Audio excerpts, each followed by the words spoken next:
Fortune favors the brave.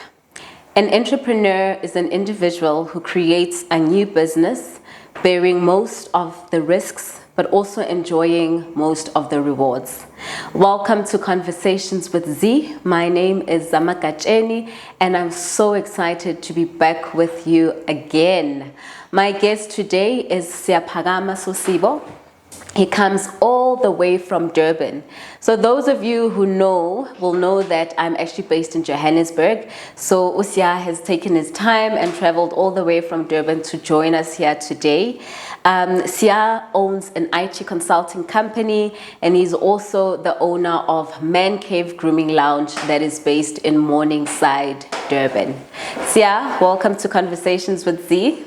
Thank you for having me. It's an honor to have you. So today we're going to be talking about entrepreneurship. Entrepreneurship is perceived as a great space to be in. You are your own boss. You do whatever you want to do whenever you want to do it. Is this really the case though, Sia? To a certain extent, but I feel there's more to it than that, because you can sort of, there's a limit to how much flexibility you have, because at the same time you have clients that are depending on you. You have to meet up with them. There's SLAs and agreements. There's delivery. So let's take for example Man Cave, for example. We open Tuesday to Saturday, okay. And we have advertisers from 8 till 6. So if I cannot say on a Tuesday we're not going to open, there's clients that are expecting us to service them. So the flexibility comes with the responsibility and has a certain limit. In the IT space as well, we have projects which have deadlines that we need to meet. Mm-hmm. So I cannot be sitting on the beach and not delivering. You can't be sipping on cocktails. So, yeah. No.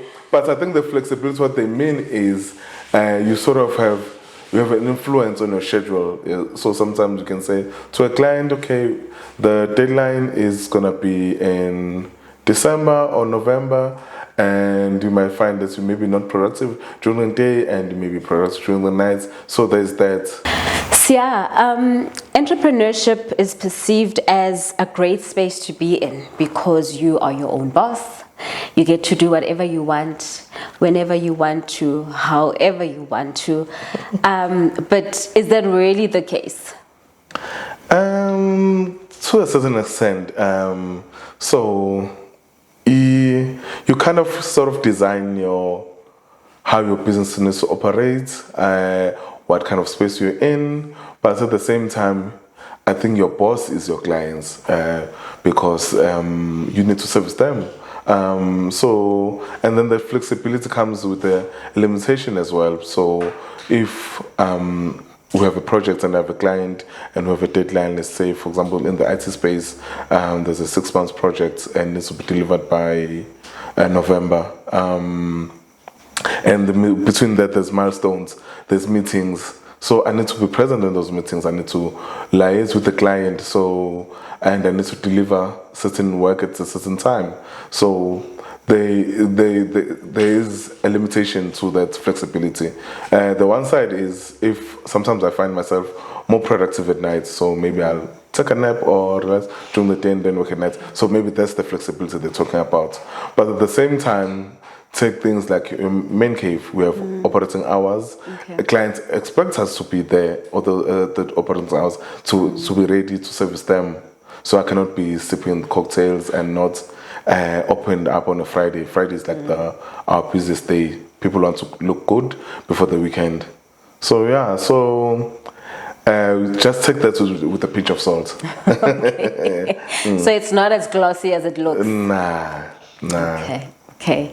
And tell me, what are just some of the challenges that you face as an entrepreneur? I think entrepreneurship is another word for challenges because it changes that come from day one. Should I be asking you what challenge do you not face? Yeah, basically, you might get a better answer list, a shorter list if you maybe asking that, because even before you open doors, you start its challenges, looking for a space, negotiating rent, dealing with suppliers, getting good suppliers. So, but that starts with the bigger ones, the most popular ones, like be your funding. That's the most common and most challenging challenge you'll face. So that I face that. I face this every day. So I just need to be creative on how I fund my business and capitalize, sacrifice or what you sacrifice on. So then there's talent challenge, finding talent. Finding talent is so hard. You can find someone who can do the job, but finding someone who's talented, who's good at it, it's something else. Right now we have like about 2 positions open that have been open for quite a while, just looking for talent. Sometimes we even get tempted to poach from other businesses because you're just struggling to find talent. And it becomes a bit more frustrating when the demand is there and your clients are asking, why don't you get more staff? And I'm thinking, if I could, I would hire them at the very moment. So there's a staffing good talent challenge. There's work ethic challenge. So once we find the staff, or maybe we find someone that's good, but now are they reliable? Are they ethical? So that's, for me personally, in business, I would have to say in the South African context, ethical employees are my biggest challenge in my business. So because you find people eventually that are good, but now relying on them and them not sabotaging the business, that's a different story. Or punctuality, and know how to liaise with the customers and clients, and able to know how to carry themselves. So that's, for me personally, that's my biggest challenge. And I mean, when these challenges arise, right? What keeps you going? It goes back to one word, a very short word. Goes back to why. Why did I start this journey? I asked that question myself so often. Whenever I start getting lost or get demotivated, I turn back to it. Why did I do this? Then I start remembering, okay, this was my goal. This is the reason. This is the reason I took the journey. And I remember that then I become more empowered again to strive through. There's a guy called Simon Sinek, for what country he's in. So he has a book about knowing your whys. And some videos on YouTube. It's quite good on the topic. I think that's his first book. So I sometimes go back to it and listen how he explains and how he discovers his why, how he changed his career because of the why, and how he always goes back when he's starting having doubts on his why. So I apply the same thing. Okay. Just looking at reviewing my whys. Okay. And I mean, what are the traits that you believe an entrepreneur should possess, regardless of the type of business space that they are operating in? According to me, for me, is the biggest one, the number one has to be people. People skills, and know how to work with people. Because if you think about it, people are the center of any business. You're serving people. People are your clients, customers, and you need people to have the business running. So people are going to be serving other people. So you're going to be interacting with people in every corner, from your suppliers that you rely on to bring you the supplies that you need, to your landlord to negotiate the lease, to your clients to keep your business running, to interacting and motivating the team and sharing the vision to execute, especially when you're not around. So people is for me the most number one skill you need to have. Then it's gonna be the common ones like your finance. You need to be financially literate, know how to work with numbers. It doesn't have to be like be in a level of an accountant, but at least understand the basics. Understand your taxes, understand your overheads, and discipline. Because it's so easy to you have a good month and you see money coming in. It's okay. Let me spoil myself. Let me get this, but. You need to be disciplined. It's not the time to spend. It's not the time to harvest yet. Or if you're harvesting, harvest a little. So there's a recommendation I often hear that you need to, even as an owner, you need to maybe rather give yourself a salary. So then the rest stays in the business. Because if you don't have the divide and make that line clear, it's very easy to overspend. The money that's not yours, that's for the business, then rainy days come in. Or you need to expand the business, and then the capital is not there. So the discipline is, financial discipline, or just all around discipline is also important. There's so many, those are just a few that come on top of my head. Sia, is there anything that you wish you were told before you actually ventured into the business space? One of them is my schedule. It says turned upside down. Like you struggle now to find free time because you can get a call at any time of the day and something has happened that regards the business that needs your attention. That's one, but even if you don't get that call, what happens is you're always thinking about your business. Okay, we have this problem, we have this challenge. Or, for example, I was looking at last week, we didn't perform so well. It was quite a tough week. I think we performed 50% of what we normally make. We made like 50% less. So now I'm thinking, do I need to do an action? Do I need to come up with the promotion? I'm thinking of promotion. So you're always thinking. There's, I wish I was told it's non-stop. There's no stop in the business world. You might not be physically there, but your mind is constantly, you problem solving. It's every moment. Sometimes I struggle to sleep, not because I have insomnia, it's just that my mind activity is that high, especially once you're sitting alone in bed and there's no other distraction. You start crunching. What are we doing this week? What happens? What if we don't make rent? What if that happens? So I wish I was told that. And the other challenge is constantly interacting with people. So I'm even considering getting a second phone because sometimes I want to disconnect. I don't want to think about business at that moment. I want to be away. I just want to have a quiet Sunday, like any other person on a Sunday. But now, if you touch your phone, you open WhatsApp, there's queries.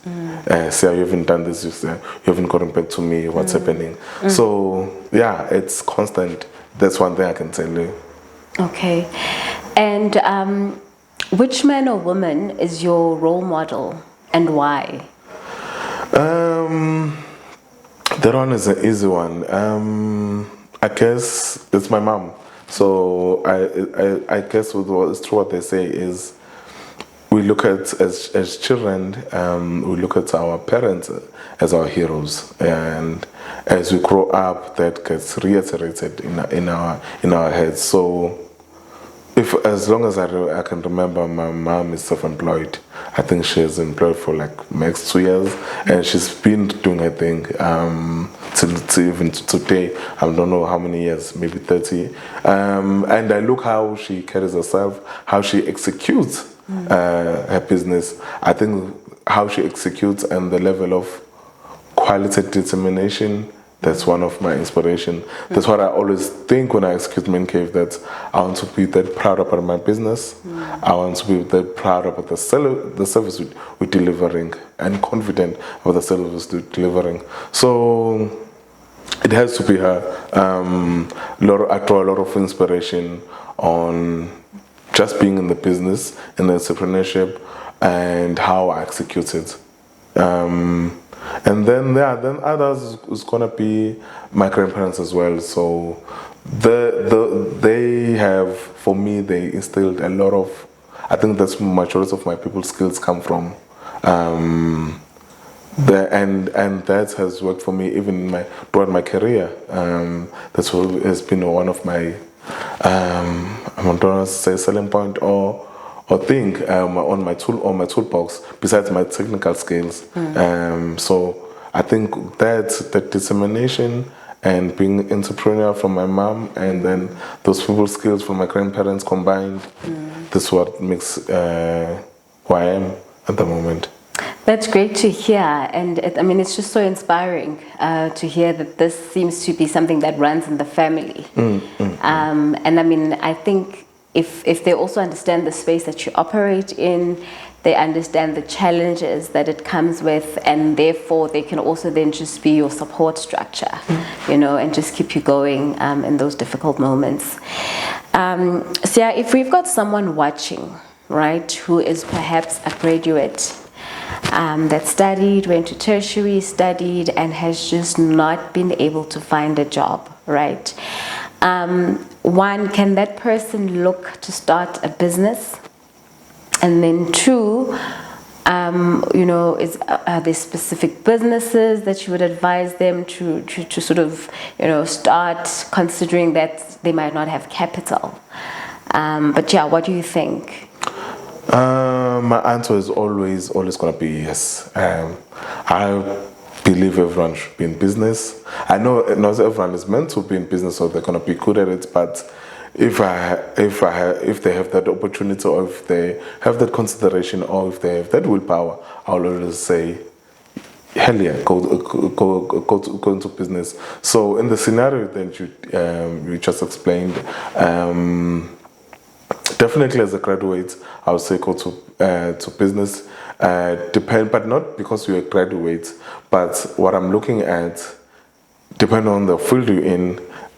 If I go to varsity or if I go to tertiary, I'm there to gain tools, skills. So one way I can make a living from those skills that I've gained is for me to be employed and exchange those skills for income. But if that's one option, another option is if I don't have the luxury of getting employed by a certain employer or business, then let me be the business. How can I convert the skills that I've acquired from my tertiary? Because I sometimes feel that as South Africans, we have this qualified mentality. I don't know how to explain it, but we have this thing that I have the degree and I've qualified. We don't look at it, I have these tools, I have these skills. Yeah. We look at it, I have this qualification, someone needs to hire me. But then if someone doesn't come, what happens? But now for me, you have these skills. If I was a chef, I learned to cook. Let me see if I can not start something. And sometimes you don't have, as you're saying, you don't have the capital, but let me see if I can start with something I have. And sometimes you get investors or angel investors, or some people will back you up because they sing that you put in the effort. It's so hard to pick up someone who's not even starting. So it's like that analogy they usually make, that if your car is broken down on the road and you're just sitting in there, chances are no one's gonna come and help you push. But the minute you get out of the car and start pushing, you'll see people stopping and helping you. So that's why even no matter what you have, there's a saying also, always start what you have. My first business, we started with a personal camera that we had. We started taking photos and we grew from there. So I'm always gonna say, if you can, Start. And the other thing I'm gonna say is start on a business that you believe in. Because it gets difficult, it gets challenging. The challenges you were asking me about earlier, they're gonna be there. So it becomes a bit better if you're doing something that you believe in. The minute you're doing something because I saw the next person doing it, because I saw Zama doing it, the minute the challenges come in, you give up. You're more likely to give up. But if you believe in that, or you love it, or you're passionate about it, you tend to strive more. And the other reason is, for me, is that it's because chances are what you gain from the business is not only monetary. You actually maybe having fun. Maybe it's servicing one of your dreams. Besides, so that's why then I always say go for the business that you believe in. Forget what's trending. Forget what the next person is doing. Do what you believe in. Then you're gonna be able to withstand those. So Sia, just in closing, right, is there anything else that you would like to share with any current or even any future entrepreneurs?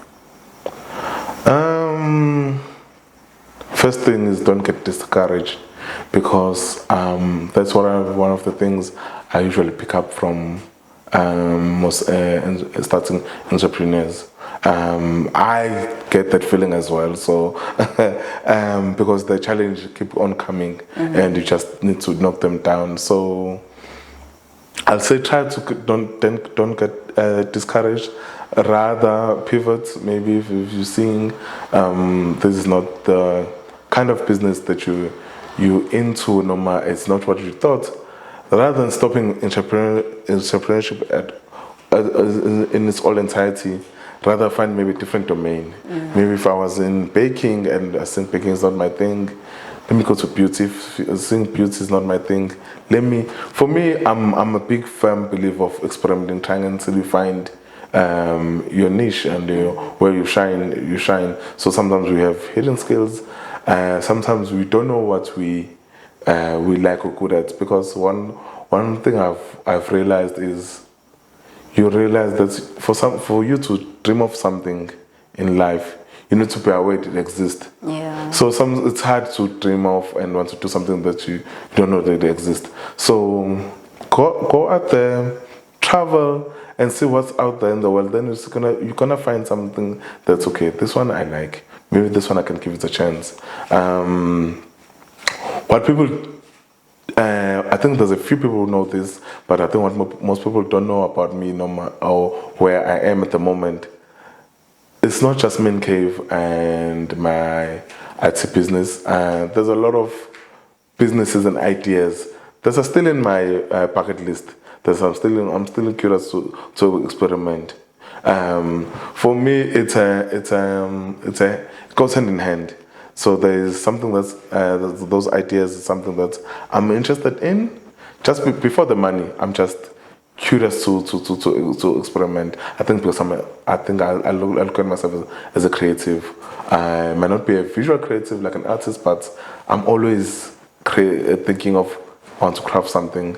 So, and I've given myself a couple of years. I'm gonna experiment this, and until I find where I shine best, where I dig my roots deeper, where I feel it's worth to invest there. So that's the advice I'll give them. So don't get discouraged. That idea you've been thinking about, if you find yourself thinking about it a lot more than often than the other idea, that's the idea to follow. My Man Cave idea, it's a 10-year idea that's been sitting, and I thought I was gonna forget about it, but it's just never left my mind. So then I thought it's when I looked at when I wanted to start executing again, I was okay. Let me start with this one, because clearly it's not leaving my head. Yeah, so that's how I basically decide what to work on, and so I'll give that advice to just work on something that you believe is worthwhile. If it doesn't work, go back to the drawing board, take a break, but yeah, don't give up on entrepreneurship. The other thing is if you look at our country and our economy and our unemployment, it's been proven that with all the research that the only way we're gonna get out of this, reduce the employment rate, is entrepreneurship. Because there is no other where the jobs are gonna come from. The jobs come from businesses. Yes. So I look at it as it's my responsibility as well to. I cannot wait for the government to do all the heavy lifting. What's my contribution to society? So I might not save the world. Yeah. I might save someone's world. So I might not save everyone, but I might not make a difference to everyone's life, but I might make a difference to the two people next to me. So if I start that business, if I start that man cave, the team, we currently have a team of 5 people at the moment. Maybe I'm making a difference for those 5. And with those 5, maybe they're going to grow and make a difference to the next 5. And that's how we sort of solve the challenges that we have. So that's one of my motivations of being in business. Besides the profits, and the luxuries, is what's my contribution? What's the difference I'm making? So hence why I'll always encourage entrepreneurship. As much as it's not easy and there's the challenges of funding, we just need to be creative how we get around those. Otherwise, our employment rates keeps on climbing and climbing up. So that's the only way, or the most recommended way around the world on how we fight that. Yeah. So, yeah. Wow. Thank you so much. You've just dropped so many nuggets of wisdom there at the end, and your belief and sort of that whole narrative around just impacting the lives of those around you. That aligns so much with the vision that I have for Conversations with Z, and that's why Conversations with Z was actually started. It was just to be a voice, a positive voice in society, and to impact lives positively, and to educate, to advance, to progress. That's what I'm all about. So I just get excited when I come across people who are sort of aligned with that thinking. And I want to wish you all the best with the business ventures. The future ones that are coming will be there watching, and who knows, we might collaborate. But yeah, thank you so much. Thank you for your time. Thank you for the wise words you've shared, and I'm hoping that the listeners at home have taken a thing or two and that they will run with it. And just to highlight what Sia said earlier, when it gets tough, just think about your why. Just go back to your why, and then that should keep you going. And on that note, I just want to say thank you to you at home for listening. Thank you for your time. We'll catch you again on the next episode of Conversations with Z.